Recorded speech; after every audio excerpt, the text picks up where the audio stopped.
Try natin tong isang Lolong Joy-Con bilisan na nagamit natin. Kobe. CBT.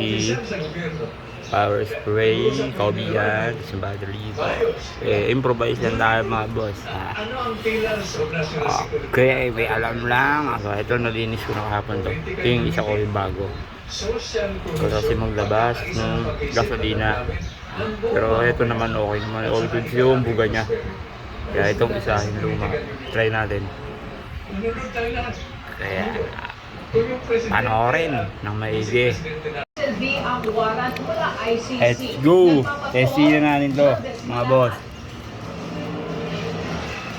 Sa pinitiwang pahayag mismo noon ni Senador Ronald Bato de la Rosa tungkol sa mga target ng drug warden ng laban, sinimula ng Office of the Solicitor General ang kanilang 83 pahinang komento kaugnay ng hiling ni de la Rosa na ipahinto ng Korte Suprema ang pagsisilbi ng warrant of arrest laban sa kanya.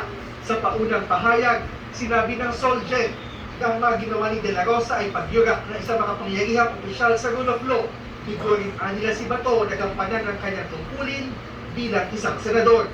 Pagdiin ng Solgen, sa ilalim ng konstitusyon, walang sino mang individual na pwedeng ilagay ang kanyang sarili ng nakahigit sa batas dahil lamang hindi siya sumasang-ayon dito. At ang ganitong gawain ay pambabastos sa mga institusyon.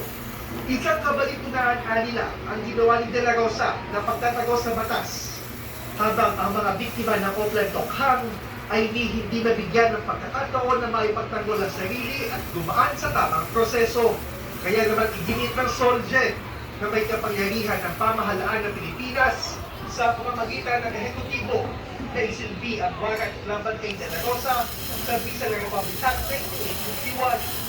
Hindi na kailangan nila ng warrant of arrest mula sa isang korte sa Pilipinas para maisilbi ang warrant mula sa ICC. Kailangan pa rin nila makipagtulungan ng Pilipinas sa ICC. Kahit hindi na tayo miyembro nito, may visa pa rin kasi ang statute para sa mga krimen nangyari ng miyembro pa ng ICC ang bansa. Dagdag pa ng Solgen, ang ginawang pagtakas ni De La Rosa sa pag-aresto sa kanya ay pagpapakita na isa na siyang pugante. At ang isang pugante ay nagtatagol sa batas ay walang karapatang humingi ng tulong o proteksyon mula sa korte hanggang hindi siya sumusuko.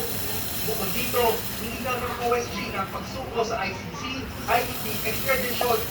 Sinabi rin ng OSG na wala namang patunay na nanganganib ang kalayaan ni De La Rosa at nakakapasok at nakakaboto pa siya sa Senado. Sa huli, sinabi ng Solgen na dapat ibasura ng Korte Suprema ang hiling ni De La Rosa ay pahinto ang pagpapaaresto sa kanya dahil wala itong merit.